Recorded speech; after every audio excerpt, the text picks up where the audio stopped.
Okay, to be fair with Trump, he does, I think that.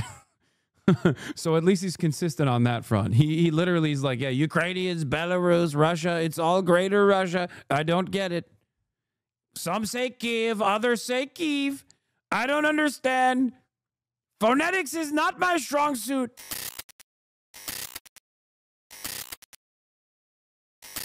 Welcome back to Comey is hated by Republicans and Democrats both at this point is not true. Dems love him. They think he's a fucking...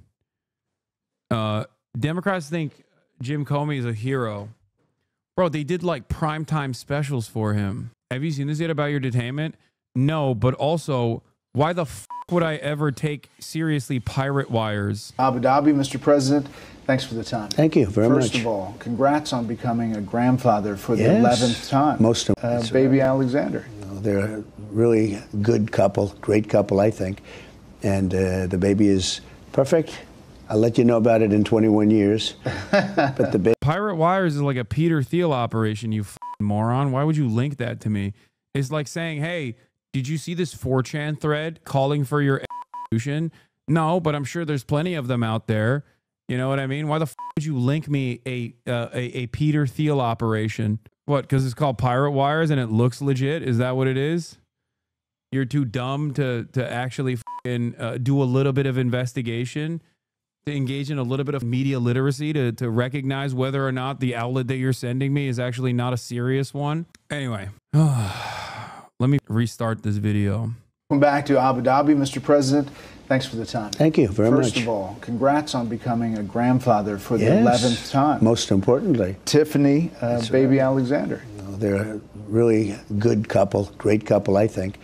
And the baby is perfect. I'll let you know about it in 21 years. But the baby is good, so we're happy about that. I look forward to seeing the baby. Seeing you with those grandkids. This is a big trip.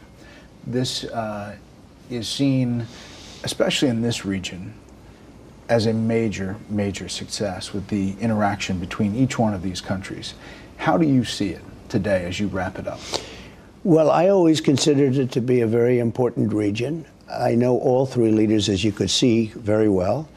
In all three cases, I knew them long before I ran for politics, which is sort of something. It makes it a little bit more special. They're great people. The three of them, they're great people. And it's a great region, but it was never treated properly, and it was certainly not treated well by Biden, who didn't know he was alive, frankly, so, you know, you can understand that. But he was not, they didn't treat this group well. And I think they were being, and I guess you know, because you've reported on it, they were being coaxed very strongly by China, because that solves China's fuel problem forever.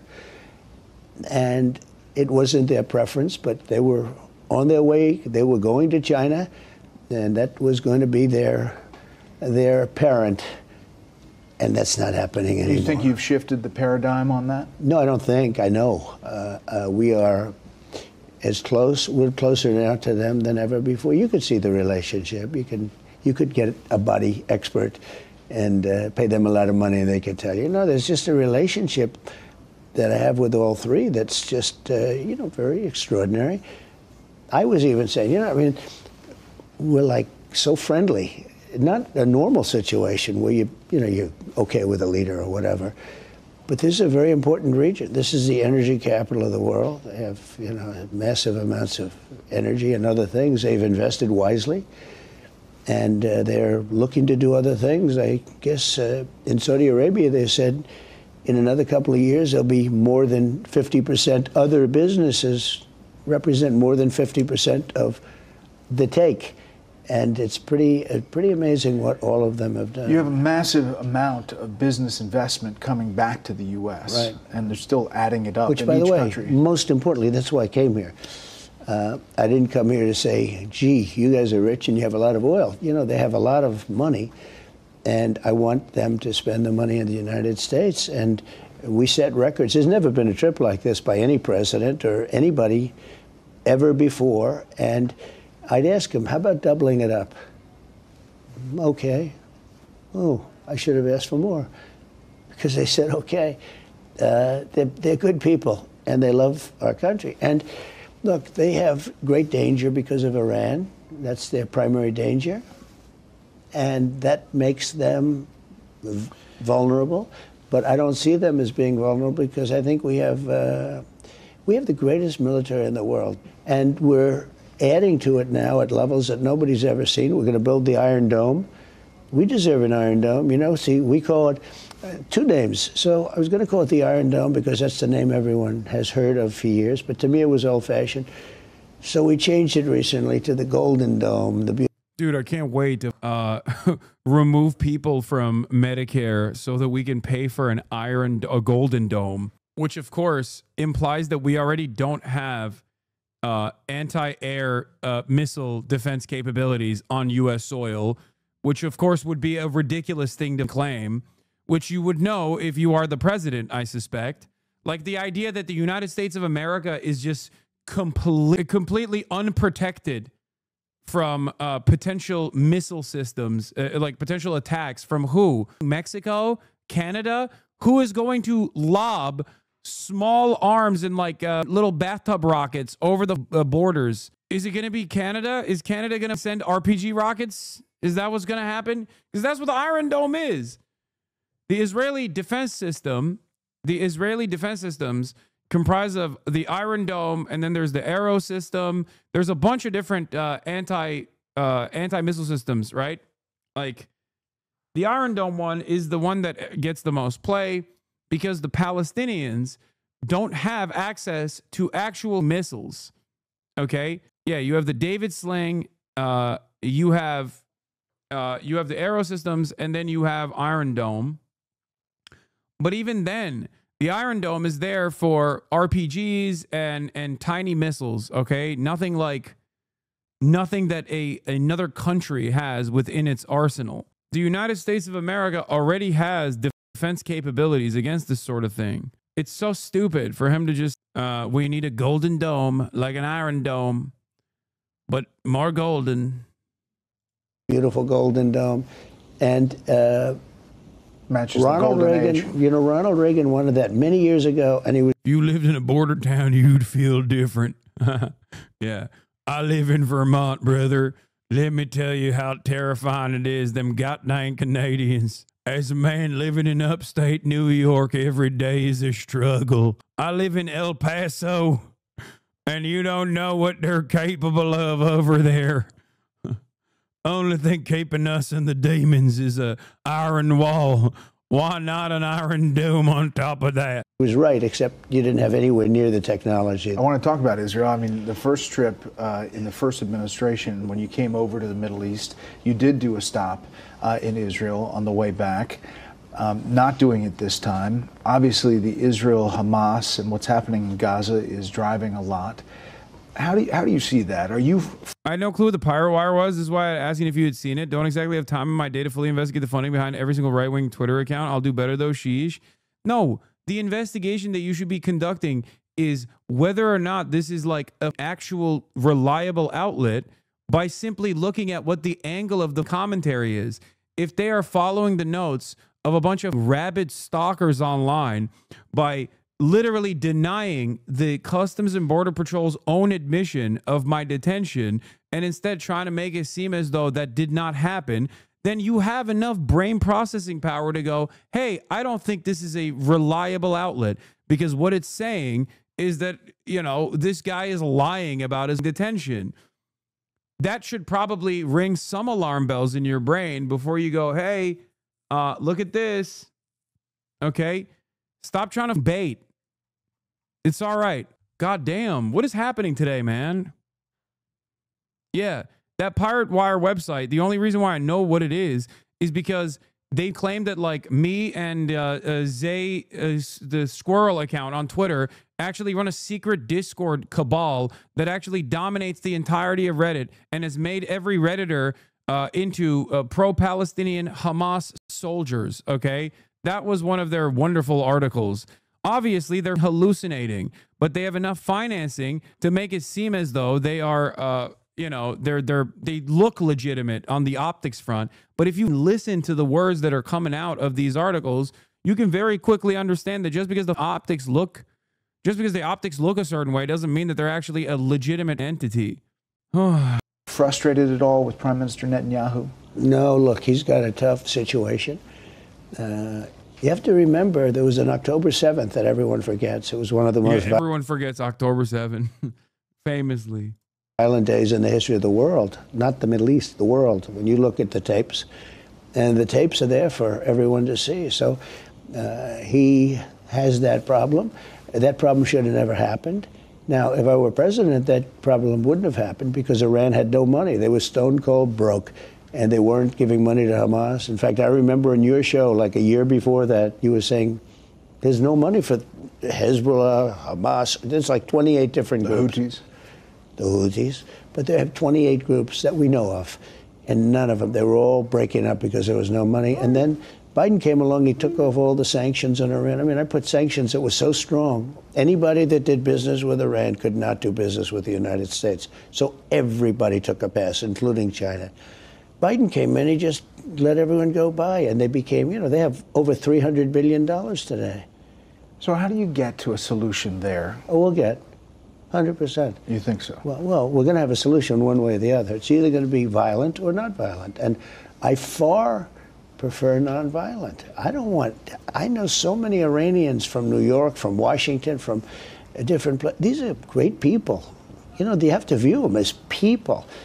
And I don't want it to be a violent thing, but they're not going to have a nuclear weapon. But you said it was close the other day. You said it was close to a deal. I think it's close. I think, so does that mean that they're going to enrich at any level, like a civilian level? No, I think they want to make a deal. You say to yourself, they have massive oil, by the way. They have oil that lasts for 300 years. Massive oil. They have a lot of oil. People don't realize they're one of the biggest in the world. And it's very good oil, meaning it's pure. It's very good oil. Perfect stuff. They don't have to, spend a fortune on gases and energy in order to melt the rock and everything. They have pure, unadulterated, good oil. And you say, why does somebody that has that kind of oil, other than being politically correct, but when you have unlimited amounts of oil and gas, why are you putting up, why do you need civil nuclear? I just don't see it. But, I mean, are you going to call for it all? And I think nuclear is fine. I think nuclear is fine for civil if you have a country with no oil. But if you're sitting on one of the largest piles of oil in the world, why are you talking about putting up nuclear? I love this. Countries that are sitting on a pile of big, beautiful oil are not capable of entertaining a civil nuclear power grid. I mean, we're sitting on a fucking pile of big, beautiful oil. We have some nuclear power in this country. Like, what do you mean? Also, wait a minute. Isn't he trying to give Saudi Arabia nukes? Who's sitting on a pile of big, beautiful oil? And you're not even trying. What the fuck? He's like, they got unlimited oil, and it's the most beautiful, pure, unadulterated oil, and they need nukes. What's civil nuclear? He's trying to say like a nuclear energy program as opposed to a nuclear program that can yield nuclear arms. Okay, that's what he's talking about.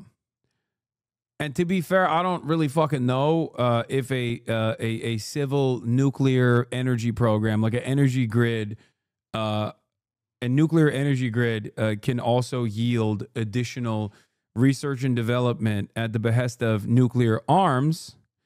I feel like there's a distinction there, and it probably doesn't. But okay, chat's giving me conflicting results on this.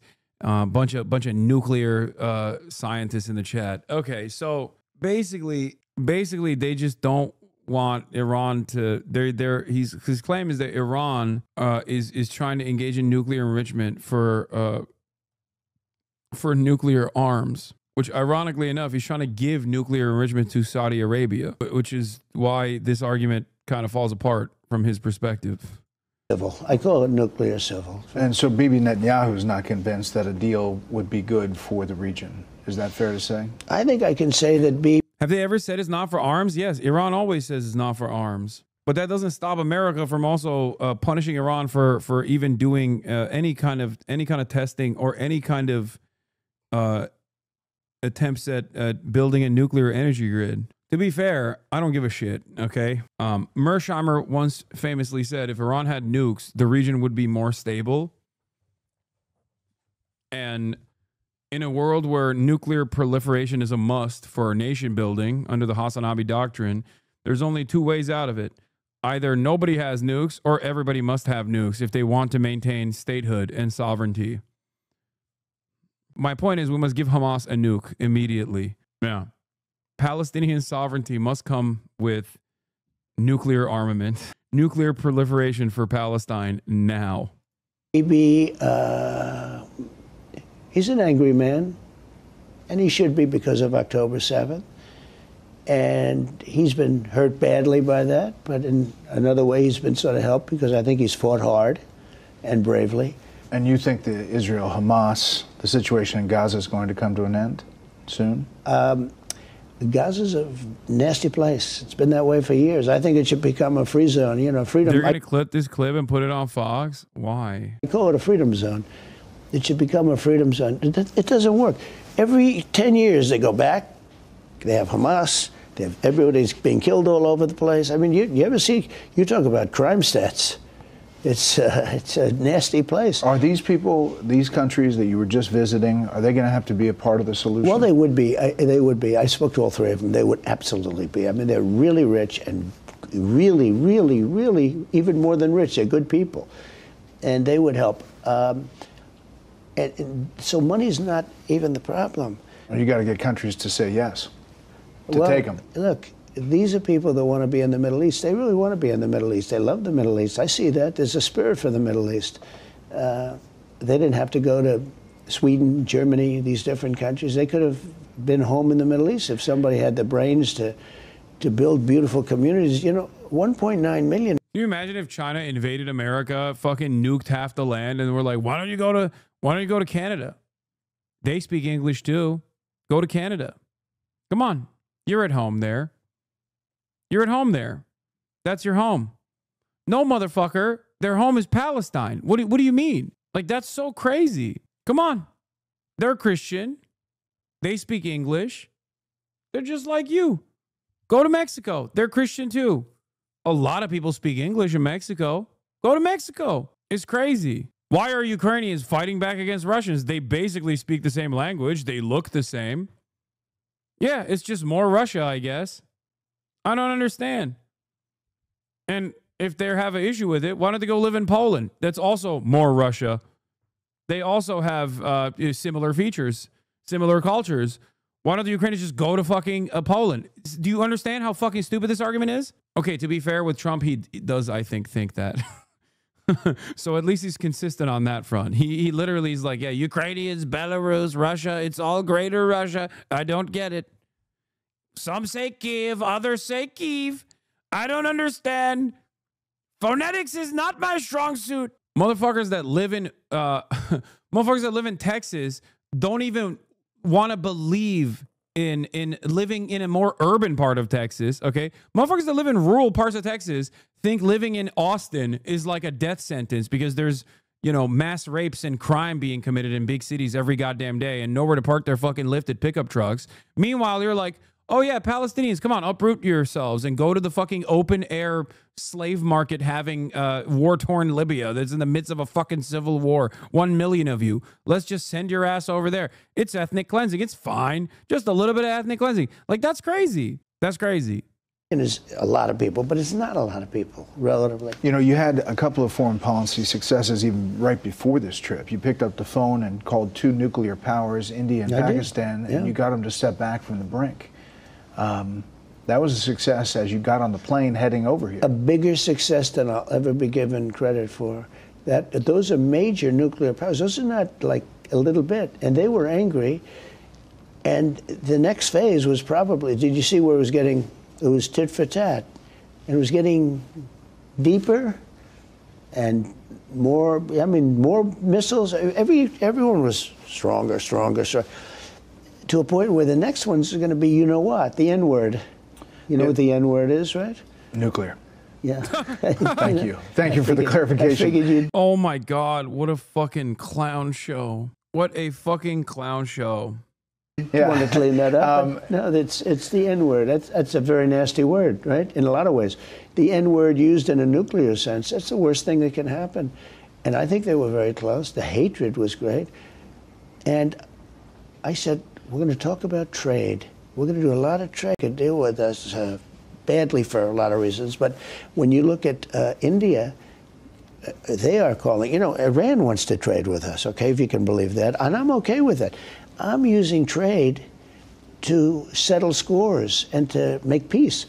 But I've told Iran, we make a deal, you're going to be very happy. But more than anything, I've told Iran very simply, because I heard somebody making my case last night on television. I didn't like it, because they were saying, there's plenty of time. There's not plenty of time. There's not plenty of time. You feel urgency. Well, they're not going to have a nuclear weapon, and eventually they'll have a nuclear weapon, and then the discussion becomes a much different one. But in the case of India, India wants, they're one of the highest taxed or tariff nations in the world. They make it almost impossible to do business. Do you know that they're willing to cut 100% of their tariffs for the United States because of what I did? Is that deal coming soon? Yeah, that'll come soon. I'm in no rush. Look, everybody wants to make a deal with us. So South Korea. South Korea wants to make a deal with India, us, everybody. But Japan. I'm not going to make deals with everybody. I'm just going to set the limit. I'll make some deals, and then I'm just going to, because you can't meet with that many people. I've got 150 countries that want to make deals. You have a lot of countries. The market was really happy with the China situation and the sit down. They were. With the Treasury Secretary. If I didn't do that deal with China, I think China would have broken apart. Not us, them. We weren't going to break. We're not going to break. They would have broken apart. Our country has a lot of spirit. And you know why? Because of November 5th. Because our country has spirit again. The other foreign policy shift was this embrace of Syria. You met with the Syrian president. You think he sucked him off after the interview was over? Brother, he's sucking him off during the interview. Trump has just whipped it out, and he's sucking the whole time. Who has a, shady past of being tied to Al-Qaeda and the Al-Nusra Front. Okay, he wasn't being tied to Al-Qaeda. He was Al-Qaeda, okay? It's like talking about Osama bin Laden. I mean, like, yo, he had a bit of a shady past being tied to Al-Qaeda. Like, no, he wasn't. That's not. I guess that's one way to describe it. What the fuck? Front in Syria, but you see promise there. Well, before I talk about that, just one word. Yeah. Also Pakistan. Great conversations with Pakistan.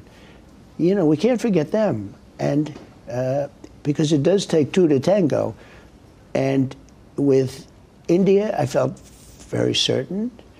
And with Pakistan, I also talked about trade. Oh, they would love to trade. They would love to trade. They're brilliant people. They make incredible products. And we don't do much trading with them, and yet I have a good relationship with a lot of people that you wouldn't believe. But I stopped that war. That was going to be a nuclear war, I think, or close, very close. You were right there. Yeah. And now everyone's happy. In fact, I told my people, call them up. Let's start trading immediately, because I'm a man of my word.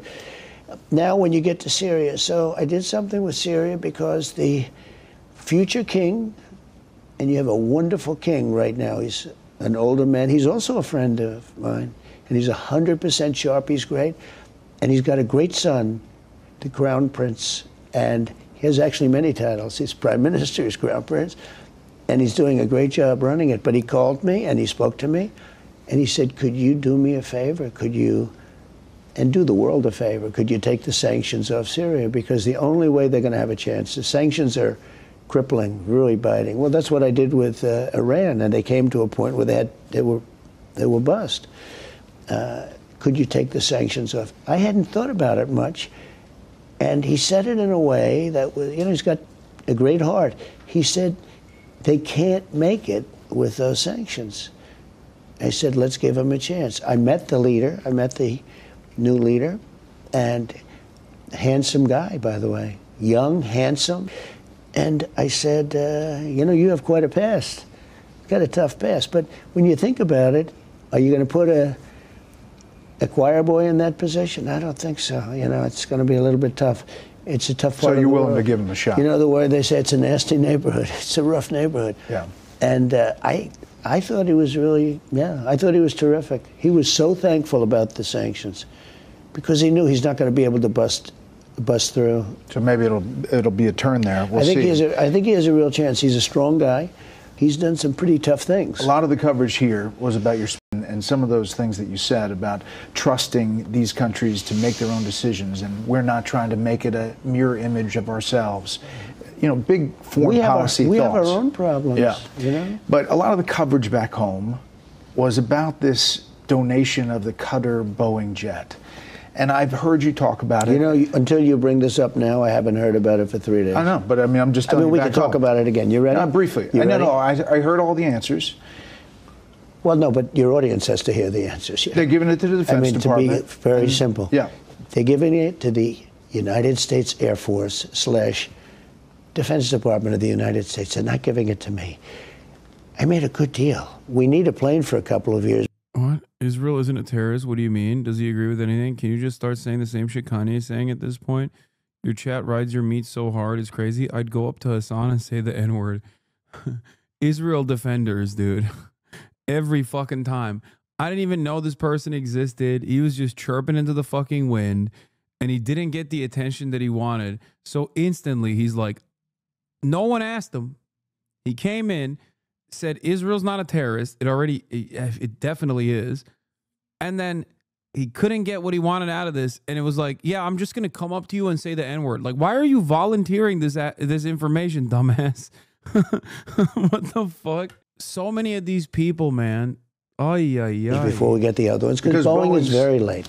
Boeing is sadly. Did you talk to the CEO while you were? I did. I said, let's get, in the meantime, I got him 160 planes to build. I said, how about the two that you're supposed to build for our country? Now, they are different. They're extremely complex, and I'm not going to go into it, but they're not like a normal plane. It's not like building a 747 normal. I mean, we could put people on the moon before but let me tell you, the Boeing Air Force One is People done. knew I was angry at Boeing. A lot of people know. These people know. They're very smart down here. And they suggested if we can do anything at all to help. Because we have 40-year-old planes right now. Our Air Force One is actually two planes. It's 247, 747. This plane shit is so funny because, like, I don't think he's allowed to fly in the Qatar plane for at least until the end of his term, if he even stops being president at any point. Because, like, they have to retool it. Like, I don't get it. Is he just going to fly around in a fucking Boeing plane that he got from Qatar without, like, proper security checks and retrofitting it to make sure that it's up to standard for Air Force One capabilities? He's not going to be able to fly it. I'm not even talking about sweeping it for bugs, chat. Do you guys understand how complicated Air Force One is? My brother checked me on this, by the way, because I said it has refueling capabilities so we can withstand a nuclear holocaust. The new ones don't, I don't think. But like overall, it's supposed to be, it has like incredibly, it has like all of this stuff is public knowledge, by the way. It's not like a secret. Air Force One capabilities are crazy. Was this one of those anti-aircraft missiles smuggled over the border last summer are going to get Trump? Also, the plane is so marginal in comparison to all the deals that he set up for his entire fucking family. I love that. It blows my mind that we're even talking about the plane this much. The only reason why we're talking about the plane is because it's Israel. Israel fucking hates that. Israel hates that Qatar gave the plane, and Qatar is like neutral.